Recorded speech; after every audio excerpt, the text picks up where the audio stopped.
Қайырлы күн. Мен бүгін сіздерді нейрографиканың 7-ші қағидасымен таныстырып өтемін. Нейрографиканың 7-ші қағидасы ол кез келген мәселенің графикалық шешімі бар. Бұл қағиданы түсіну үшін мен сіздерге оның мән мағынасын ашып беремін. Оны қалай түсінуге болады? Ішкі мәселелер мен күйзелісті қағазға түсіру арқылы шешуге болады дейді. Яғни мәселелер мен күйзелісті қағазға түсіру арқылы шешуге болады. Оны қалай түсіреміз да? Біздің мысалы ойымызды,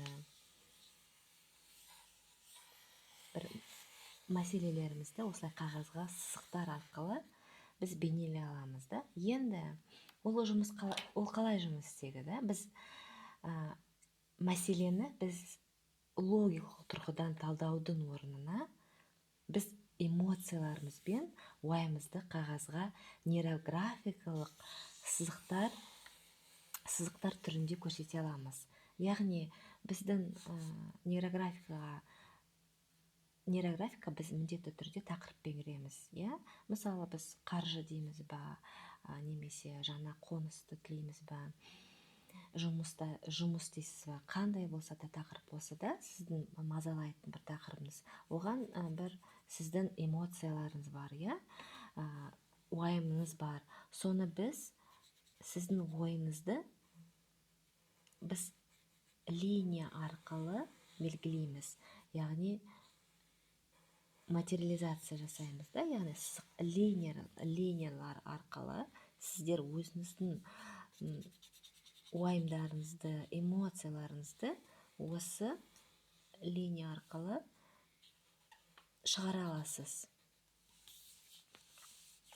Бұл сызықтар сіздің ішкі жағдайының көрінісі. Маған кішкене ыңғайсыз болып тұр ма, бірдеме. Жаңағы сызықтар сіздің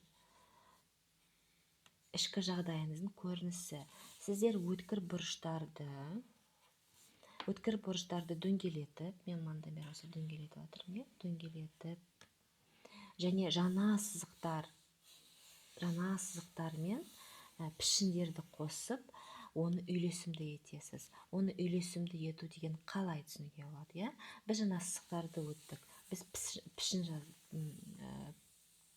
пішінді қостық, және деген оны үйлесімді үшу үшін біз деген оны жаңа округление дейді нейрографикада. Округление, біріктіру, жаңағы бұрыштарды жұмсарту. Сол арқылы біз деген үйлесімді етеміз біздің суретімізді. Сурет салу процесінде миыңызға мәселеге, жаңағы сіз тақырыппен кірдіңіз ғой да, сурет салу барысында сізге мәселеге деген, өзіңіздің миыңызда мәселеге деген көзқарасыңыз символикалық түрде өзгертуге көмектеседі.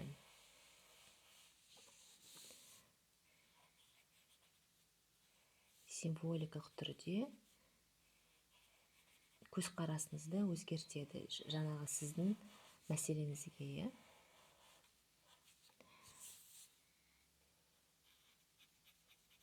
Нәтижесінде сіз деген аяқталған, ретке келтірген суретке қарап, үйлесімді шешімдер таба аласыз.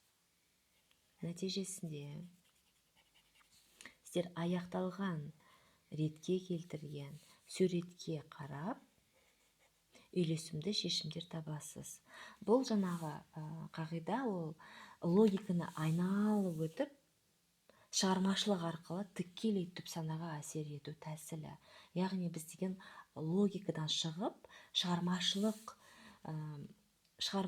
арқылы біз өз мәселемізді шешеміз. Сол себептен нейрографика ол экологичный құрал деп айтады. Райымбек, рахмет.